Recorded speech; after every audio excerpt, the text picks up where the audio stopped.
ये गाना किस ने सुना है? महंगाई की महामारी ने हमरा भट्टा बिठा दिया। अरे चले गरीबी हटाने गरीबों को हटा दिया। ये गाना क्यों सुनाया? ये गाना इसलिए सुनाया क्योंकि हम लोग बात करेंगे महंगाई के बारे में। इसको बोलते हैं इन्फ्लेशन। इंग्लिश प्राइस बढ़ रहा है तो इसका मतलब क्या हो गया? इसका मतलब यह है कि इन प्रोडक्ट का भी प्राइस बढ़ रहा है। इसी की वजह से चाय जो है वो यहाँ पर महंगी हो गई। बढ़ रहा था तो इसको कहते हैं टॉपिक को तैयार करना, ठोक पीट कर इस तरीके से पढ़ाई करनी है। ठीक है। अच्छा, ये गाना किस ने सुना है? महंगाई की महामारी ने हमरा भट्टा बिठा दिया। अरे चले गरीबी हटाने गरीबों को हटा दिया। कौन सी मूवी का सॉन्ग है बताइए जरा। आज ये गाना क्यों सुनाया? ये गाना इसलिए सुनाया क्योंकि हम लोग बात करेंगे महंगाई के बारे में। महंगाई मतलब इसको बोलते हैं इन्फ्लेशन इंग्लिश में। मतलब महंगाई का मतलब क्या होता है? जो प्रोडक्ट आज की डेट में आप लोग खरीद रहे हैं और वो आज की डेट में आप लोगों को मान लीजिए 5 रुपए का मिल रहा है, वही सेम प्रोडक्ट आप लोगों को 2 साल बाद में वही प्रोडक्ट आप लोगों को 25 रुपए का मिल रहा है। तो क्या हो गया यहाँ पर? ये महंगाई है भैया। ठीक है। आज की डेट में अगर आप लोग देखते, पहले गांव में था, जब मतलब गांव में रहा करते थे, 3-3 और 5-5 रुपए में बाल कट जाया करते थे। वही बाल काटने के आज की डेट में जो है वो आप लोग देखते हैं यहाँ पर 100 से 150 रुपए यहाँ पर आराम से मार लेते हैं। ठीक है। अगर आप लोग किसी भी अगर ठीक सी जगह बाल कटाने जाओगे और ये 500 और 1000 रुपए यहाँ पर लेते हैं।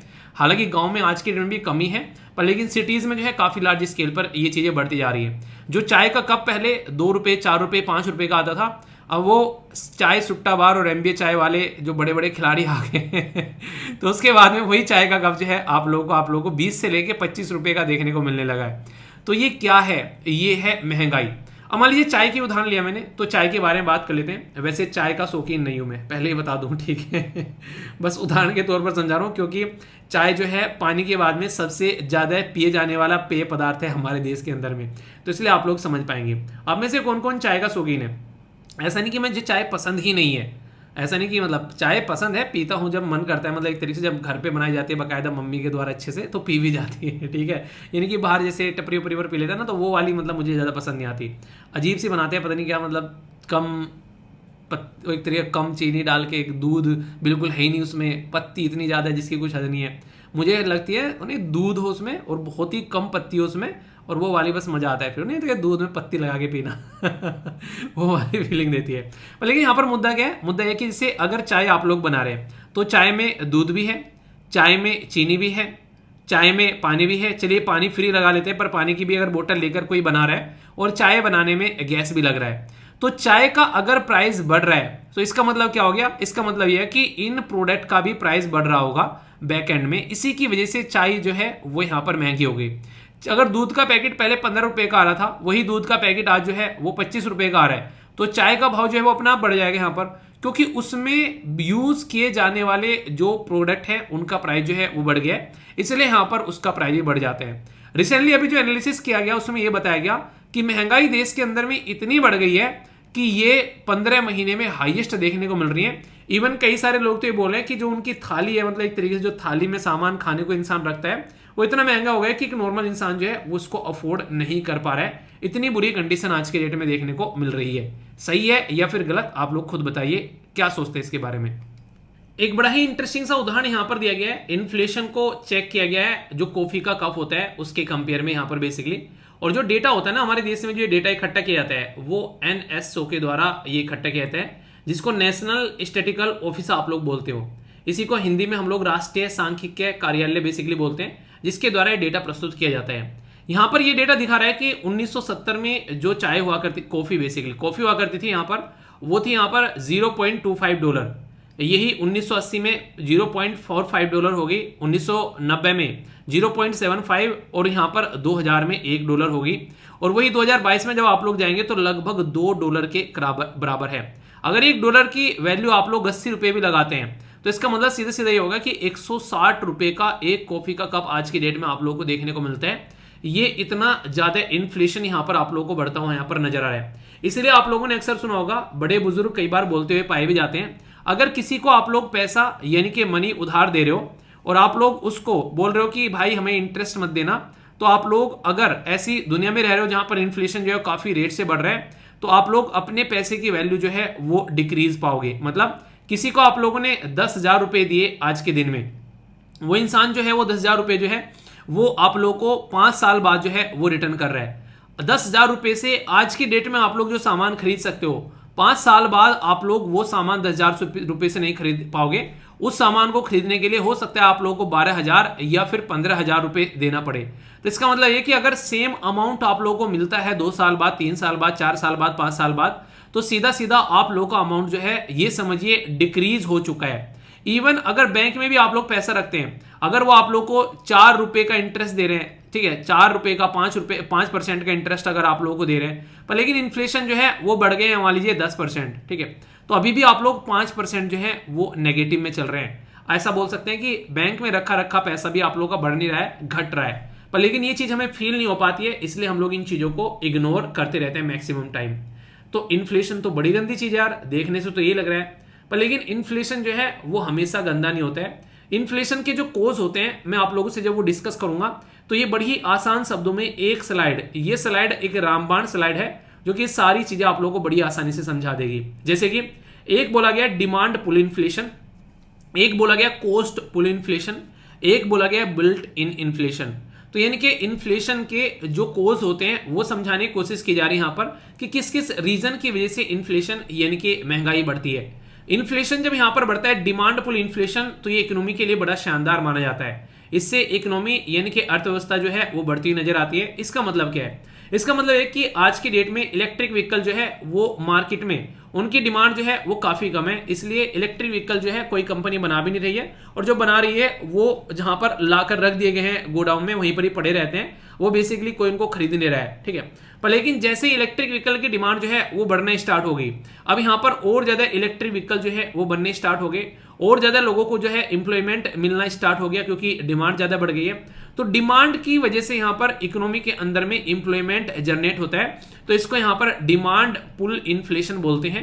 और ये जो डिमांड पुल इन्फ्लेशन है इकोनॉमी के लिए कई बार काफी अच्छा माना जाता है, क्योंकि इसकी वजह से गुड्स एंड सर्विस की जो सप्लाई है वो और अच्छे लेवल पर बढ़ना स्टार्ट हो जाती है, और इकोनॉमी में वो कहते हैं कि बाहर आ जाती है जब लोगों को जॉब मिलती है। तो इसलिए डिमांड पुल इन्फ्लेशन जो है वो अच्छा होता है। तो कई बार आप लोगों से क्वेश्चन पूछ ले जाते हैं कि अच्छा है बुरा है, तो इसलिए इसको लेकर कंफ्यूज मत होना, ठीक है। कोस्ट पुश इन्फ्लेशन जो है पुल और पुश, ठीक है, तो ध्यान रखना कंफ्यूज मत हो जाना। कोस्ट पुश, पुश मतलब धकेलना, तो ये इन्फ्लेशन जो है ये काफी गलत होता है। जैसे मैंने बताया आप लोगों को यहाँ पर दूध का भाव बढ़ गया, ठीक है, चाय की पत्ती का भाव बढ़ गया, चीनी का भाव बढ़ गया, इसकी वजह से हमारा चाय का कप जो है वो महंगा हो गया। इसी के साथ में जैसे गैस का प्राइस अगर बढ़ गया तो ओला उबर जो आज के डेट में इसके ऊपर चलती हैं वो आप लोगों से किराया जो है वो ज्यादा वसूलना स्टार्ट कर देंगे। सीएनजी का प्राइस बढ़ गया तो सीएनजी के ऑटो हैं आप लोगों से पैसा ज्यादा लेना स्टार्ट कर देंगे। तो ये एक गलत तरीके का आप लोगों को यहाँ पर इंडिकेशन देखने को मिलता है।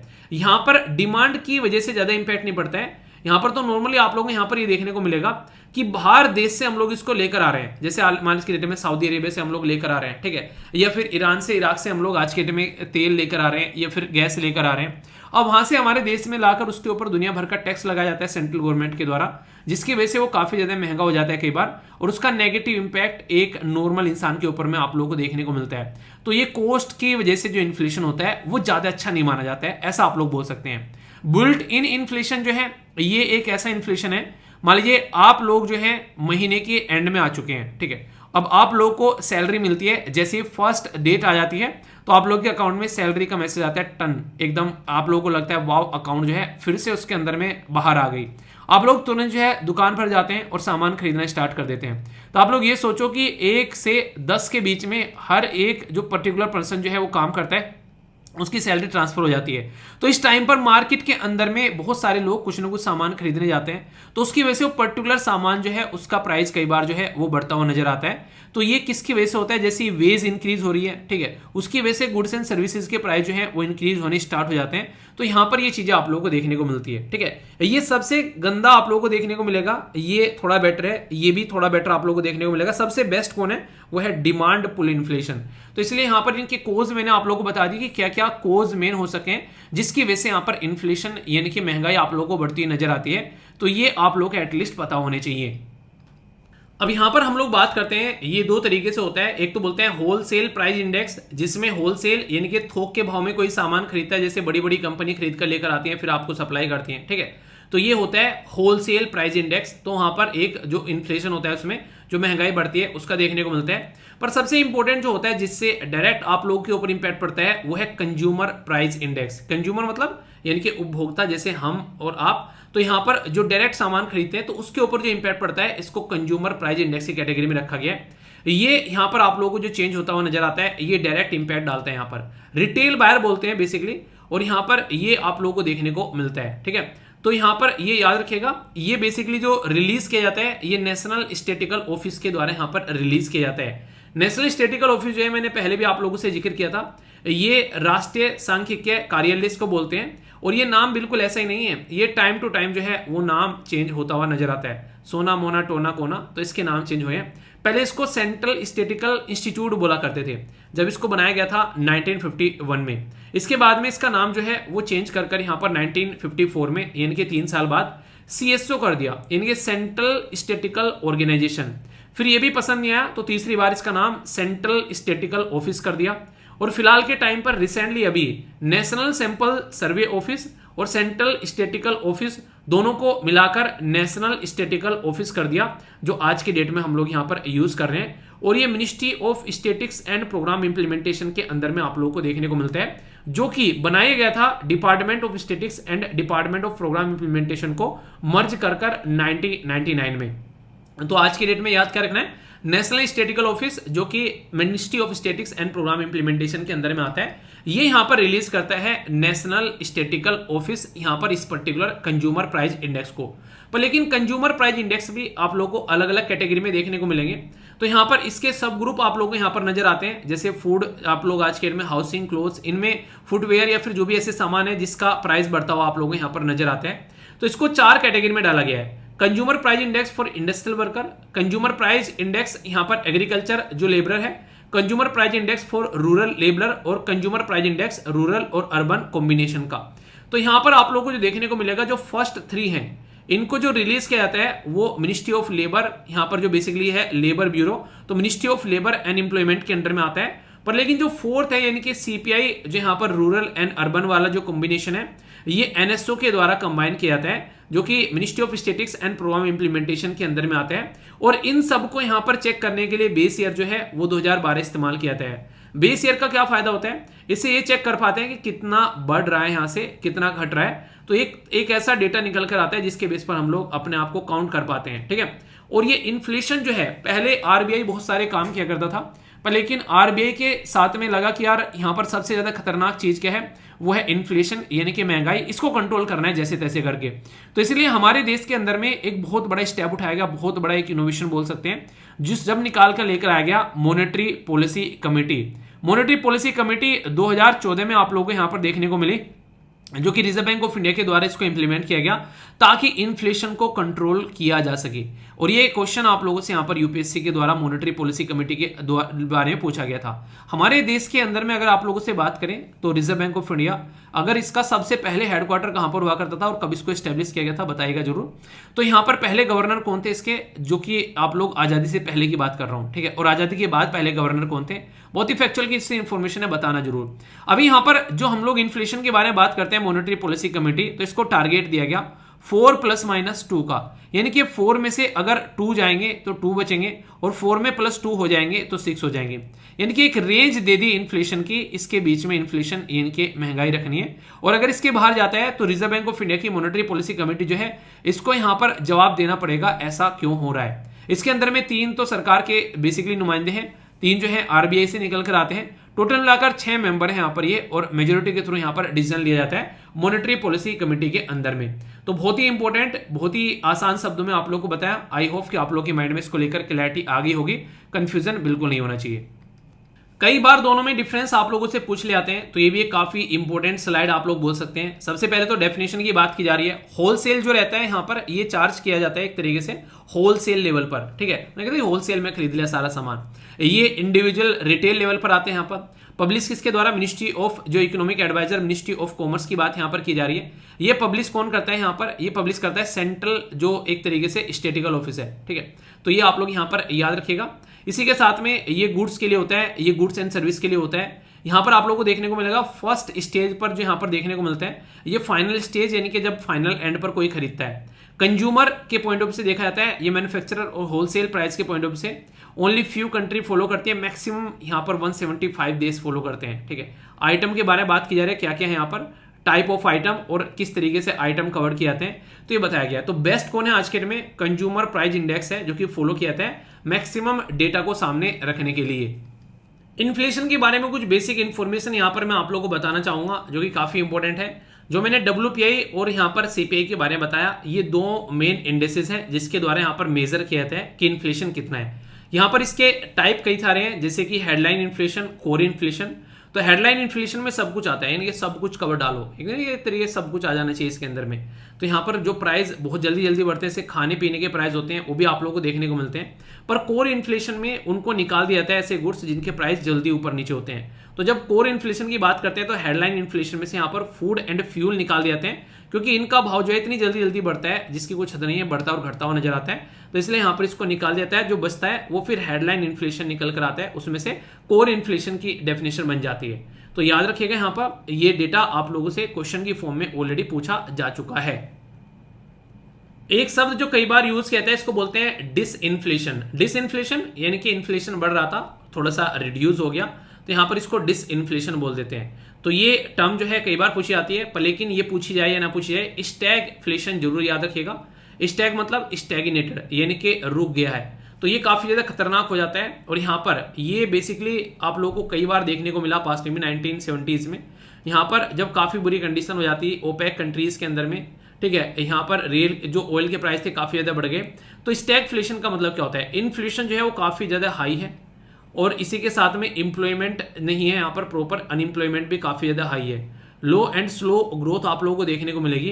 तो जब ये तीनों का कॉम्बिनेशन बन जाता है तो ये मरने वाली कंडीशन बन जाती है इकोनॉमी के लिए, ऐसा आप लोग बोल सकते हैं। तो इसलिए स्टैग्नेटेड हो जाती हैं सारी चीजें, और इसीलिए इसका नाम यहाँ पर स्टैगफ्लेशन रखा गया है। तो ये आप लोग अंडरस्टैंड कर सकते हैं, डाउट नहीं होना चाहिए। 2021 में बड़ा इंटरेस्टिंग सा क्वेश्चन पूछा गया, और इतना आसान था ये क्वेश्चन, अगर क्वेश्चन को पढ़ेंगे तो पढ़ने से आंसर दे देंगे। बात की जा रही है कि डिमांड पुल इन्फ्लेशन। मैंने बोला था मार्केट में डिमांड बढ़ गई, उसकी वजह से इन्फ्लेशन बढ़ गया, तो उसकी वजह से एम्प्लॉयमेंट भी जनरेट होता है, तो ये अच्छा होता है। 2021 में क्वेश्चन पूछा गया, आप लोग खुद देखो, और कुछ नहीं पढ़ना है, बस ओनली ये लास्ट वाली लाइन पढ़ लो। अगर डिमांड पुल इन्फ्लेशन बढ़ता है तो यहाँ पर बेसिकली बोला कि कोज क्या होगा, यहाँ पर बोला जा रहा है कि राइजिंग द इंटरेस्ट रेट, यानी कि अगर इंटरेस्ट रेट बढ़ जाता है तो डिमांड पुल इन्फ्लेशन जो है वो बढ़ जाता है। ये कॉमन सेंस का क्वेश्चन है। आप लोग खुद सोचो, अगर आप लोग बैंक से पैसा लेकर आते हैं और पैसा का इंटरेस्ट रेट जो है वो काफी ज्यादा बढ़ गया है, तो क्या आप लोग बैंक से पैसा लेंगे? जब आप लोग बैंक से पैसा नहीं लेंगे तो क्या आप लोग मार्केट से कुछ खरीदेंगे? जब आप लोग मार्केट से कुछ खरीदेंगे नहीं तो क्या उस प्रोडक्ट की जो है वो डिमांड बढ़ेगी? जब उसकी डिमांड बढ़ेगी नहीं तो क्या उसका भाव यानी कि प्राइस बढ़ेगा? जब उसका प्राइस बढ़ेगा ही नहीं तो फिर कैसा इन्फ्लेशन? इसका मतलब यहाँ पर क्या हो गया कि अगर इंटरेस्ट रेट बढ़ जाता है तो लोगों के हाथ में पैसा कम हो जाएगा, और पैसा कम हो जाएगा तो प्रोडक्ट नहीं खरीदेंगे। पर लेकिन अगर इंटरेस्ट रेट घट जाता है तो लोगों के हाथ में पैसा आएगा, कोई गाड़ी खरीदेगा, कोई फोन खरीदेगा। कई सारे लोग तो ऐसे हैं जो इंटरेस्ट पर मतलब एक तरह ना इंटरेस्ट लेकर लोन लेकर अपना आईफोन खरीदते हैं। ऐसे ऐसे भी महान भक्ति देखने को मिलते हैं। एक वीडियो के नीचे एक बच्चा कमेंट कर रहा था कि सर मेरा दोस्त था, वो यहाँ पर पैसा उधार लेकर जो है आईफोन लेकर आया है। ठीक है अच्छा है, उन्हें कहते गंदा है, बहुत गंदा है, पर क्या करें, मेरा धंधा है। तो ये वाले काम आप लोगों को देखने को मिलता है। तो ये बात काफ़ी ज़्यादा खतरनाक चीज़ देखने को मिलती है सोसाइटी में। शौक बहुत बड़ी चीज़ है यार, लोग पता नहीं क्या करते हैं शौक में, ठीक है, भले ही उसके लिए उसका कोई रिक्वायरमेंट ना हो, पर लेकिन शौक बड़ी चीज़ होती है। एक्सपेंशनरी पॉलिसी, एक तो अगर आप लोगों को ये पता चल गया तो इसका मतलब क्या हो गया, पांचवा गया सारा। तो आंसर तो आप लोगों के हाथ में आ ही गए यहाँ पर ये, ठीक है। बाकी यहाँ पर अगर एक्सपेंशनरी पॉलिसी आती है, सरकार लोगों को पैसा बांटती है, फिस्कल स्टिमुलस एकदम इमीडिएटली पैसा आ गया, ठीक है। इन्फ्लेशन इंडेक्स जो है वेज, ये यहाँ पर आप लोगों को नहीं देखने को मिलेगा। हायर परचेजिंग पावर अगर बढ़ जाती है तो भी आप लोगों को देखने को मिलेगा। तो आसानी से क्वेश्चन का आंसर दे सकते हैं कॉमन सेंस के साथ में। मैं बेसिकली ये दिखाना चाह रहा था, तो कोई बड़ी बात है नहीं अगर कॉन्सेप्ट क्लियर है तो। डायरेक्ट क्वेश्चन है, बोला कि डिसफ्लेशन इज ए स्टेट इन विच, क्या होता है यहाँ पर। अभी आप लोगों को बताया कि इन्फ्लेशन जो है वो डिक्रीज होना स्टार्ट हो जाता है, उसको डिसफ्लेशन बोल देते हैं। डायरेक्ट क्वेश्चन आप लोगों के सामने। नेक्स्ट बोला गया कि increase is the exact opposite of which of the following concept, यानी कि sorry inflation is the exact, inflation का बिल्कुल अपोजिट क्या है, डिसफ्लेशन। अभी तो बताया कि जब इन्फ्लेशन हो गया तो उसको अपोजिट कर दो, डिसफ्लेशन हो गया। डायरेक्ट क्वेश्चन है, बड़ा ही प्यारा सा। फिर से पूछ लिया गया यहाँ पर डिसइन्फ्लेशन के बारे में, तो बोला गया है कि ये क्या होता है कि इन्फ्लेशन जो है वो मार्जिनली रिड्यूस हो जाता है शॉर्ट टर्म टाइम पर, ठीक है। स्टैगफ्लेशन क्या होता है यहाँ पर, ये combination of the high unemployment और हाई इन्फ्लेशन। कौन सी स्टेटमेंट है, only one, only two, both, ये फिर नन। तो आंसर क्या हो गया, बोथ, ठीक है ना, बिल्कुल सही। क्या कह रहे हैं, इनकरेक्ट कह रहा है। सारी चीजें पता होते होते भी बेसिकली यहाँ पर क्या होगा, गलत कर आओगे। तो आंसर डी हो गया, क्योंकि इनकरेक्ट पूछा गया है, ठीक है।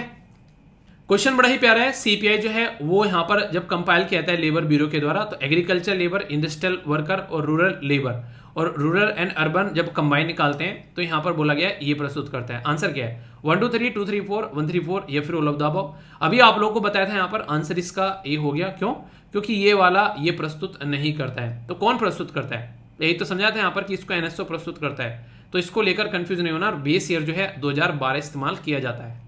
जो लास्ट में लाइन बोली लास्ट वाले क्वेश्चन में कि बेस ईयर 2012 यूज किया जाता है, अगर वो इतना भी पता है तो क्वेश्चन खत्म हो गया आप लोगों का, ठीक है। तो ये भी इनकरेक्ट है, ये भी इनकरेक्ट है, ये भी। तो आंसर सी हो गया, क्योंकि 2012 है बेस ईयर। तो सीपीआई रिलीज किया जाता है एनएसओ के द्वारा, और मॉनेटरी पॉलिसी कमेटी जो है यूज करती है सीपीआई, जो यहाँ पर इन्फ्लेशन को कंट्रोल करने के लिए। ये क्वेश्चन डायरेक्ट भी एग्जाम में पूछा जा चुका है स्टेट पीसीएस के अंदर में, ठीक है। तो इसलिए कंफ्यूज मत होना, ऐसा क्वेश्चन भी अगर बनता है कल को तो, ठीक है। 2020 में जो क्वेश्चन पूछा गया इसका भी बड़ा ही आसान तरीके से आप लोग आंसर दे सकते हैं। पूरा क्वेश्चन आप लोग पढ़िए। WPI does not capture the change in price of service which CPI does. ये यहाँ पर आप लोग देखते हैं तो क्या बोला गया है, यहाँ पर ये बोला गया है कि यहाँ पर कौन करता है, ये WPI डज नॉट कैप्चर। तो सही बोला ना यहाँ पर कि वो कैप्चर नहीं करता है, ठीक है। तो आप लोग देखते हैं यहाँ पर ये स्टेटमेंट जो है वो गलत हो गई। इसी के साथ में यहाँ पर आप लोग को देखने को मिलेगा, ये क्या बोला गया यहाँ पर लास्ट वाले में, Reserve Bank of India has now adopt the WPI as a key measure inflation. जब यहाँ पर ये आप लोग को देखने को मिलेगा पॉलिसी रेट निकालता है, तो अगर ये पता चल गया तो इसका मतलब आप लोग समझ गए दोनों स्टेटमेंट गलत हो गई, ठीक है। वन में क्या बोला गया, जो वेटेज है of the food in the consumer price index CPI higher than that of the wholesale price index.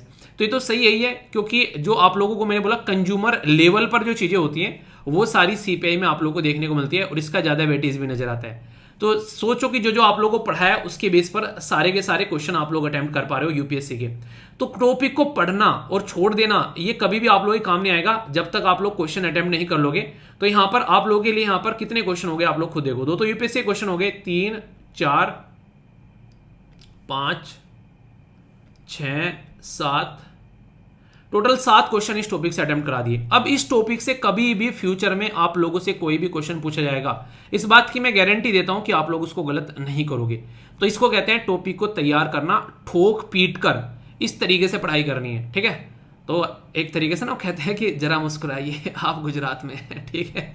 तो इसलिए जैसा भी लगा बताइए टॉपिक, आप लोग इसको कैसे फीडबैक करोगे, और 7 में से कितने क्वेश्चन आप लोग ये सही हुए ये आप लोग जरूर बताइएगा, ठीक है। तो इस तरीके से एंजॉय करो पढ़ाई को।